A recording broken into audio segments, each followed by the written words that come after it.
En el año 2025 celebraremos la conmemoración del centenario de las apariciones de la Santísima Virgen y el Niño Jesús a Sor Lucia en la ciudad de Pontevedra. El Apostolado Mundial de Fátima vamos a hablar de él por dos razones fundamentalmente. La primera, porque las personas que vamos a hacer esta grabación somos socios del Apostolado Mundial de Fátima. Don Santiago Romero Trabazo es nuestro consiliario diocesano de Santiago. Don Emilio Rodríguez Sánchez es el presidente de la diócesis de Santiago en funciones. Y yo, Mariluz Eiroa, soy vocal de la Junta Diocesana también de Santiago. La segunda razón es que la Casa del Inmaculado Corazón de María de Pontevedra, también llamado Santuario de las Apariciones o Casa de la Virgen, fue propiedad del Apostolado Mundial de Fátima desde su compra a las Hermanas Doroteas hasta el año 2021, en que pasó a ser propiedad de la Conferencia Episcopal Española. El Ejército Azul de Nuestra Señora nació en la parroquia de Santa María de Plainfield, en New Jersey, en Estados Unidos, en el año 1946. Su párroco, el padre Harold Colgan, se sintió gravemente enfermo y fue desahuciado por 5 médicos. El día de la Inmaculada le pidió a la hermana que le cuidaba que por favor le llevase la imagen de la Santísima Virgen, pues quería pasar en su compañía todo el día. Cuando estuvo a solas con ella, le pidió que le curase y le prometió que si lo hacía, dedicaría su vida a difundir su culto. Sintiéndose sanado, creó el Ejército Azul, que era un grupo de fieles que se dedicaban a la oración y a la penitencia y que llevaban un distintivo azul. Este sería más tarde el Apostolado Mundial de Fátima. En el año 1956, Monseñor Harold Colgan construyó la sede del Ejército Azul en Fátima. Es el que llamamos Domus Pacis. En ese momento nombró presidente para España al padre Pablo Bosman, que pertenecía a la congregación de la Preciosísima Sangre que tenía su sede en Cáceres. Muchas veces peregrinaba el padre Pablo desde Cáceres hasta Fátima, haciéndolo en numerosas ocasiones a pie. Los fines del Apostolado de Fátima son 2 principalmente.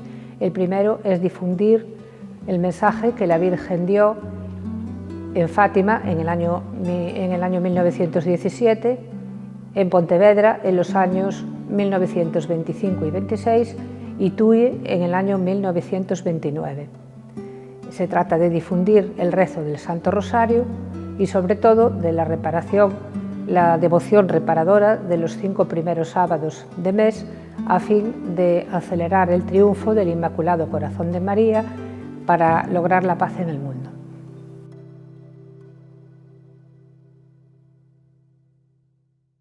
Bien, normalmente cuando pensamos en las apariciones de la Virgen en Fátima, nos quedamos con lo que aconteció allí en el año 1917. Sin embargo, el mensaje de Fátima va mucho más allá. No acaba en Fátima y no acaba en ese año, sino que continúa con la historia de los 3 pastorcillos. 2 de ellos, Francisco y Jacinta, los hermanos, van a fallecer pronto. A finales de 1918, Francisco va a enfermar de esa epidemia que había en aquel momento y que se vino a llamar gripe española, y fallecía el 4 de abril de 1919. Había recibido los santos sacramentos, había aceptado con total entrega su enfermedad y había sido un testimonio en esos últimos años de su vida. Y a su hermana le pasó algo similar, también enfermó de lo mismo y acabaría falleciendo el 20 de febrero de 1920 en Lisboa, donde pasó ingresada el último mes. Francisco y Jacinta, como hemos dicho, fallecieron a una temprana edad y años más tarde tendría lugar su beatificación y posteriormente su canonización. Ambas tuvieron lugar el 13 de mayo, la primera en el año 2000 con el Papa San Juan Pablo II y la canonización en el año 2017, justo 100 años después de la primera aparición, y en este caso presidida por el Papa Francisco. Lucía fue testigo de la beatificación de sus primos, puesto que en ese año seguía viva, pero su vida pasó a desarrollarse de una manera quizás bastante escondida, y sin embargo durante su vida siguió teniendo continuidad ese mensaje de Fátima. En el año 1921, Lucía va a ingresar en la congregación de las Doroteas, y unos años más tarde, en 1925, a causa de distintas cuestiones de tipo político, va a tener que refugiarse en España. Allí va a estar con las hermanas Doroteas, primero en Tui y después en Pontevedra, a donde llega destinada. Llega ahí en el año 1925 y a finales de ese año van a tener lugar en Pontevedra las apariciones tanto de la Virgen como del Niño Jesús. Lucía llega destinada a Pontevedra. Allí las hermanas Doroteas regentaban un pequeño colegio, pero Lucía se va a encargar sobre todo de labores domésticas, va a colaborar en la catequesis y se va a hacer pronto con el corazón de aquellas niñas, pero siempre estando como en un segundo plano, de una manera que brilla sobre todo, como les decía, por su discreción. Sin embargo, la Virgen sigue atenta a su sierva, sigue pendiente de lo que quiere decirle. Y lo que le había dicho en 1917, de que vendría a hacerle una petición muy concreta, lo hace en Pontevedra. Pero vamos a dejar que sea ella misma, Lucía, la que nos cuente qué es lo que pasó en este lugar el 10 de diciembre de 1925. Era el 10 de diciembre de 1925. Estaba en mi habitación cuando de repente se ilumina. Era la luz de la querida Madre del Cielo, que venía con Jesús niño en una nube luminosa. Nuestra Señora, como queriéndome infundir coraje, me pone dulcemente su mano maternal en el hombro derecho, mostrándome al mismo tiempo su corazón inmaculado que trae en la otra mano rodeado de espinas. El niño Jesús me dice: Ten compasión del corazón de tu Madre Santísima, que está cubierto de espinas que los hombres ingratos en todo momento le clavan, sin haber quien haga un acto de reparación para arrancárselas. Mira, hija mía, mi corazón rodeado de espinas, que los hombres ingratos continuamente me clavan, con blasfemias e ingratitudes. Tú, al menos, procura consolarme, y di a todos aquellos que durante 5 meses, en el primer sábado, se confiesen, reciban la Sagrada Comunión, recen el rosario y me hagan 15 minutos de compañía, meditando los misterios del rosario, con el fin de desagraviarme, que yo prometo asistirles en la hora de la muerte, con todas las gracias necesarias para la salvación de sus almas. Un confesor de Lucía habría de preguntarle un día el porqué de ese número de 5 sábados. Lucía, cuando estaba haciendo su hora santa del 29 al 30 de mayo de 1930, después de haber recibido especiales luces de iluminación sobre el punto, recibía esta respuesta del Señor. Hija mía, la razón. Se trata de 5 especies de ofensas y blasfemias proferidas contra el Inmaculado Corazón de María. Las blasfemias contra la Inmaculada Concepción, contra su virginidad, contra su maternidad divina, rehusando al mismo tiempo recibirla como madre de los hombres. Los que procuran públicamente infundir en los corazones de los niños la indiferencia, el desprecio y hasta el odio hacia esta Madre Inmaculada. Los que la ultrajan directamente en sus sagradas imágenes. Esta devoción eucarística y mariana fue aprobada oficialmente en el año 1939 por el obispo de Leiria Fátima, don José Correia da Silva. Algunos preguntan qué gracias se consiguen a través de los 5 primeros sábados de mes. Son muy sencillas. La primera, la perseverancia final. La segunda, la conversión de los pecadores. En tercer lugar, la salvación. Los 5 primeros sábados se aplican por uno mismo, pero después se pueden también aplicar cada 5 por otras personas vivas o difuntas. También la paz en el mundo es una de las gracias. Y la última y no menos importante, la unidad y fortaleza de la Iglesia contra las disensiones internas, para acelerar así el triunfo del Inmaculado Corazón de María y del Sagrado Corazón de Jesús. Todas estas gracias se descubrieron a través de las cartas de Sor Lucía a San Juan Pablo II y de las profecías de San Juan Bosco y San Pío de Pietrelcina. Esta no fue la única aparición que tuvo lugar en Pontevedra. Poco tiempo después, en concreto el 15 de febrero de 1926, fue visitada por el Niño Jesús. Lucía nos lo relata así. Andaba yo muy ocupada con mi oficio y casi ni de eso me acordaba, y yendo a dejar un recipiente de basura fuera de la finca, donde algunos meses atrás me encontré a un niño, al cual pregunté si sabía el Ave María, y respondiéndome que sí, le mandé que la dijese para oírla. Pero como él no se decidía a decirla solo, la dije yo con él 3 veces. Y al final de las 3 Ave Marías le pedí que la dijese solo. Mas como él se calló y no fue capaz de decirla solo, le pregunté si él sabía cuál era la iglesia de Santa María. Me respondió que sí.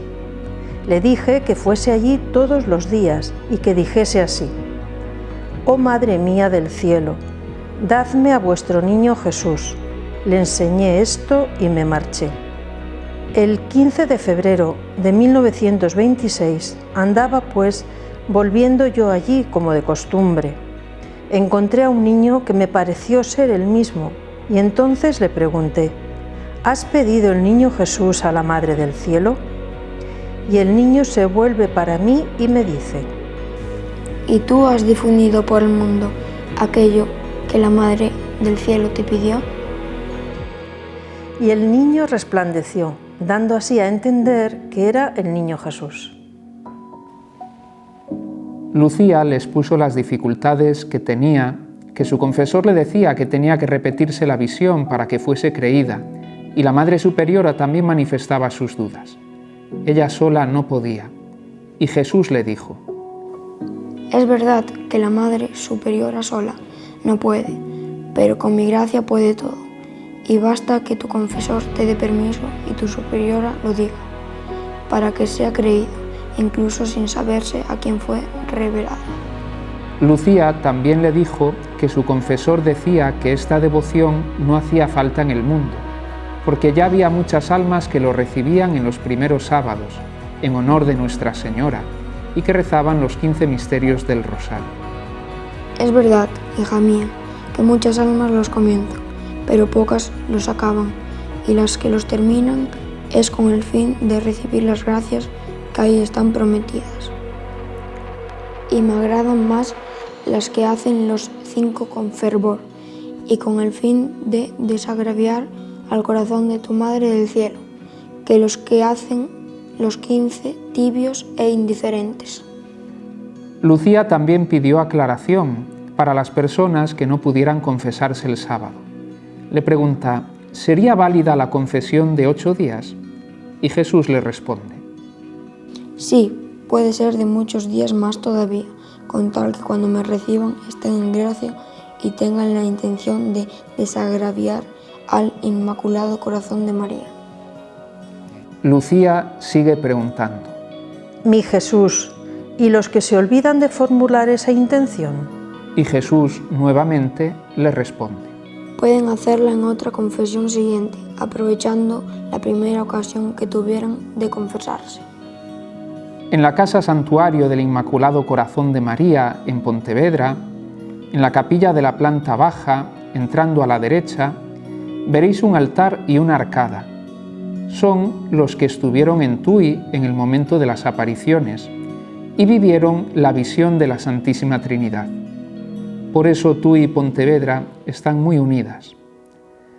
La imagen de la Virgen que se encuentra en el presbiterio fue regalada por unas señoras de Pontevedra que tenían amistad con Sor Lucía. Dicha imagen fue hecha en Santiago de Compostela por el escultor Miguel Rivas y diseñada prácticamente en su totalidad por la propia Sor Lucía.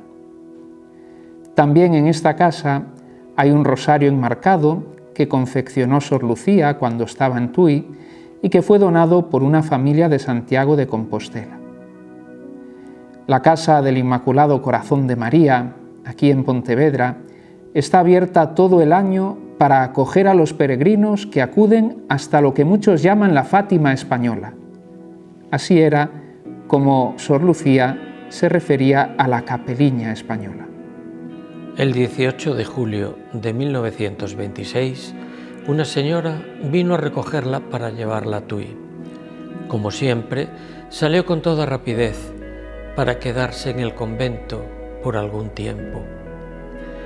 El 13 de junio de 1929, después de haberle concedido la superiora permiso para hacer una hora santa de 11 a 12 de la noche, ella sola se arrodilló en medio de la capilla para rezar postrada las oraciones del ángel. En las apariciones que habían tenido lugar en Fátima, el 13 de julio de 1917, la Santísima Virgen le prometió que volvería para pedirle la consagración de Rusia a su Inmaculado Corazón. De repente se iluminó toda la capilla con una luz sobrenatural y sobre el altar apareció una cruz de luz que llegaba hasta el techo. Una luz más clara se veía en la parte superior de la cruz un rostro de hombre con un cuerpo hasta la cintura. Sobre el pecho una paloma también de luz y clavado en la cruz el cuerpo de otro hombre. Un poco por debajo de la cintura, suspendido en el aire, se veía un cáliz y una sagrada hostia grande, sobre la cual caían algunas gotas de sangre que corrían por las mejillas del crucificado y de una herida en el pecho resbalando por la sagrada hostia. Esas gotas caían dentro del cáliz. Bajo el brazo derecho de la cruz estaba Nuestra Señora.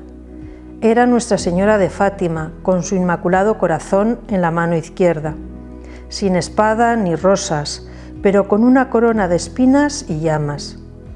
Bajo el brazo izquierdo unas letras grandes, como si fuesen de agua cristalina, que se deslizaban por encima del altar, formando estas palabras: gracia y misericordia.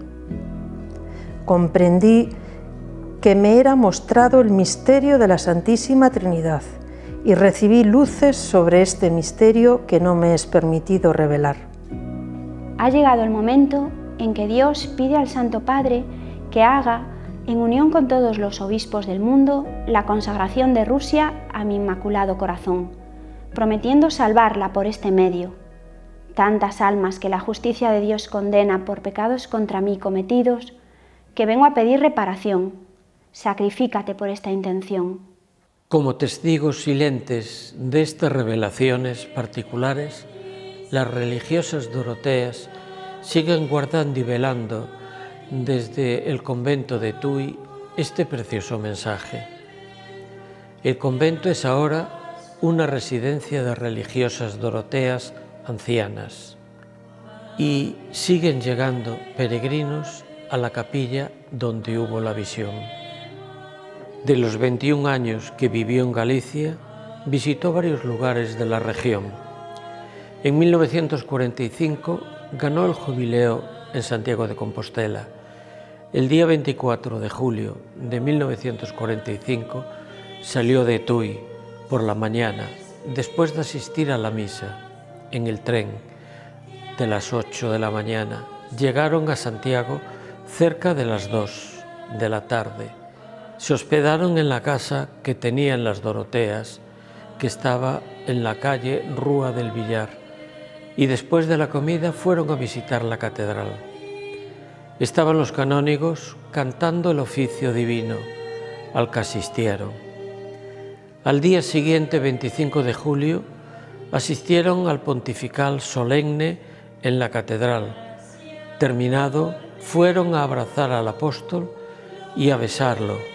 También visitaron el sepulcro, los museos y los miradores. A finales de 1931 Lucía se encontraba muy delicada de salud.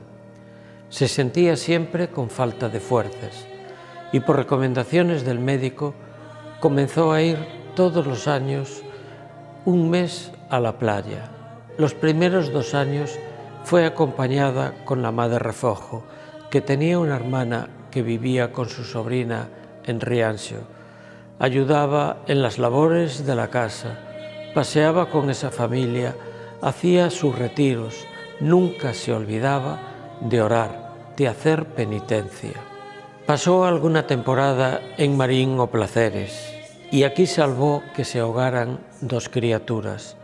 Cuando ella estaba preparada para bañarse, oyó los gritos y enseguida se lanzó al agua y lo salvó. El día 15 de mayo de 1946 se marcha de Tui para ir al colegio de Sardao, puesto que la madre vicaria deseaba hablar con ella. Como siempre y a todo correr, preparó sus pocas pertenencias y solo pudo despedirse de algunas personas. Su corazón le decía que no volvería más, aunque las hermanas le decían que era un viaje puntual. En principio pensaba que la iban a llevar a Roma, pero cuando le dijeron que iba a Fátima, tuvo miedo, porque después de tantos años no sabía qué le iba a pasar, cómo la recibirían, pero como siempre obedeció en silencio. Entró en el Carmelo el mismo día litúrgico en el que nació, Jueves Santo, 25 de marzo de 1948. Toma los hábitos y hace los votos solemnes el día 13 de mayo de 1949 y se pone el nombre de Irmã María Lucía do Coração Inmaculado. Después de 57 años en el Carmelo de Coimbra, cerca de Jesús y de María, como era su deseo, fallece el día 13 de febrero de 2005. Fue enterrada por su propia petición en el mismo convento del Carmelo de Santa Teresa, pues deseaba estar un año más con sus hermanas. Sus restos fueron trasladados el 19 de febrero del 2006 a la Basílica de Nuestra Señora del Rosario, en el santuario de Fátima, junto a las tumbas de sus primos. Queridos diocesanos, el año 2025 se celebrará el centenario de la aparición de Nuestra Señora de Fátima a Sor Lucía en Pontevedra. Esta hermosa ciudad de nuestra archidiócesis alberga el santuario pontificio del Corazón Inmaculado de María, que a lo largo de este siglo ha acogido a miles de peregrinos que buscan en sus muros venerar a nuestra Madre, meditar en su mensaje de esperanza y salvación y honrar la memoria de los 3 pastorcitos de Fátima.